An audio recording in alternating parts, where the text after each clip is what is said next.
ഇന്ത്യയുടെ സ്വന്തം തേജസ് യുദ്ധവിമാനത്തിന്റെ കരുത്ത് ഇനി ഇരട്ടിയാകുന്നു. ഇതുവരെ തന്നെ വിദേശ സാങ്കേതിക വിദ്യയെ ആശ്രയിച്ചിരുന്ന നിർണായക റഡാർ സംവിധാനത്തിന് പകരമായി തന്നെ തദ്ദേശീയമായി വികസിപ്പിച്ച ഇത്തരം റഡാർ സംവിധാനങ്ങൾ, അതായത് AESA റഡാർ തേജസ് MK-1A ഉൾപ്പെടുത്തുന്നു. അല്ലെങ്കിൽ അത് ഉൾപ്പെടുത്തുന്നതോടുകൂടി തന്നെ ഇന്ത്യയുടെ പ്രതിരോധ സ്വയം പര്യാപ്തതയ്ക്ക് പുതിയൊരു അധ്യായം ഇവിടെ തുറക്കപ്പെടാനൊരുങ്ങുകയാണ്. ശത്രു വിമാനങ്ങൾ, ഡ്രോണുകൾ ഉൾപ്പെടെയുള്ള ആകാശ ഭീഷണികളെ ദൂരത്ത് നിന്ന് തന്നെ കണ്ടെത്തുവാനും ഒരേ സമയം നിരവധി ലക്ഷ്യങ്ങളെ നിരീക്ഷിക്കുവാനും കഴിവുള്ള അത്യാധുനിക സംവിധാനമാണ് AESA റഡാർ എന്നത്. ഇതോടുകൂടി തന്നെ തേജസിന്റെ യുദ്ധശേഷിയും സാഹചര്യ ബോധവും കൂടുതൽ ശക്തമാകുന്നു എന്നതാണ് പ്രതീക്ഷ.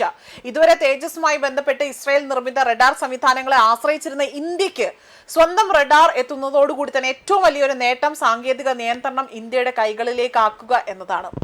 അതുപോലെ തന്നെ നിർണായക സോഴ്സ് കോഡും സംവിധാന പരീക്ഷണങ്ങളും എല്ലാം തന്നെ വിദേശ രാജ്യങ്ങളെ ആശ്രയിക്കാതെ നിയന്ത്രിക്കാനും സാധിക്കും. യുദ്ധസമയത്ത് സ്പെയർ പാർട്സും സാങ്കേതിക സഹായത്തിനുമായി മറ്റൊരു രാജ്യത്തിന്റെ വാതിൽക്കൽ ഇനി കാത്തു നിൽക്കേണ്ട സാഹചര്യം ഇവിടെ ഇന്ത്യക്ക് ഉണ്ടാകില്ല. ആ ഒരു സാഹചര്യം ഇവിടെ ഒഴിവാക്കുക എന്ന ലക്ഷ്യത്തോടു കൂടി തന്നെയാണ് ഈ പ്രധാനപ്പെട്ട നീക്കം ഇവിടെ ഉണ്ടായിരിക്കുന്നത്. അതായത് വെറും ഒരു റഡാർ മാത്രമല്ല, തേജസ് ഇനി ഇന്ത്യൻ വിമാനത്തിലെ അതായത് ഇത്തരത്തിൽ ഇന്ത്യൻ വിമാനം എന്നതിൽ ഉപരിയായി തന്നെ ഇന്ത്യൻ സാങ്കേതിക വിദ്യയുടെ കരുത്തിൽ പറക്കുന്ന യുദ്ധവിമാനമായി തന്നെ മാറുമെന്നതാണ്.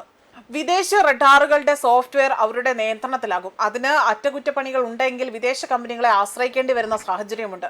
വിദേശ കമ്പനികളുടെ ആശ്രയത്വം കഴിവും പ്രതിരോധ മേഖലയിൽ ഒഴിവാക്കുക എന്നതാണ് ഇന്ത്യയുടെ പ്രധാന ലക്ഷ്യം.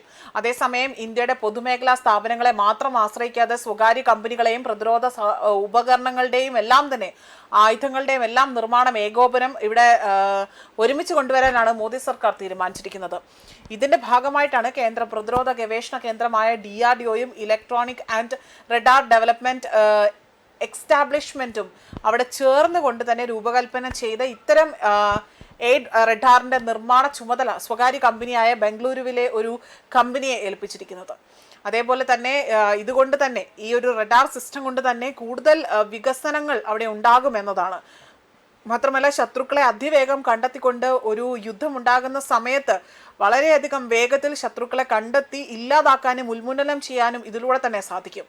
ആസ്ട്ര മൈക്രോവേവ് പ്രൊഡക്ട്സ് എന്ന സ്വകാര്യ കമ്പനിയാകട്ടെ ഉത്തം എന്ന എയ്സ് റഡാർ നിർമ്മിക്കുന്നതിൽ ഏറെ മുന്നേറി കഴിഞ്ഞിരിക്കുകയാണ്. ഏതാനും റഡാറുകൾ ഇതിനോടകം തന്നെ നിർമ്മിച്ചു കഴിഞ്ഞിട്ടുണ്ട്.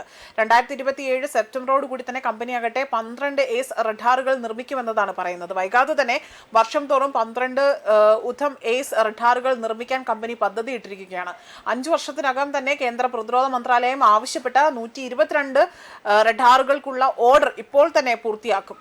അതുമാത്രമല്ല, വാസ്തവത്തിൽ കേന്ദ്ര പ്രതിരോധ മന്ത്രാലയത്തിന് വേണ്ടിയുള്ള റഡാർ അതുവഴി കൊണ്ടാണ് ഇത് ഈ ഒരു പ്രൊജക്റ്റിലേക്ക് എത്തി നിൽക്കുന്നത്, അല്ലെങ്കിൽ ഈ ഒരു കമ്പനിയുമായി തന്നെ അവിടെ കോർഡിനേറ്റ് ചെയ്യുന്നത് എന്നതാണ് വ്യക്തമാക്കുന്നത്. മാത്രമല്ല, 2205 കോടി രൂപയ്ക്ക് 122 ഇത്തരത്തിലുള്ള റഡാറുകളാണ് ഇപ്പോൾ ഇവർ ഈ ഒരു കരാർ പ്രകാരം നൽകുന്നത് എന്നതാണ് ഇവിടെ സൂചനയായി തന്നെ പുറത്തു വന്നിരിക്കുന്നത്.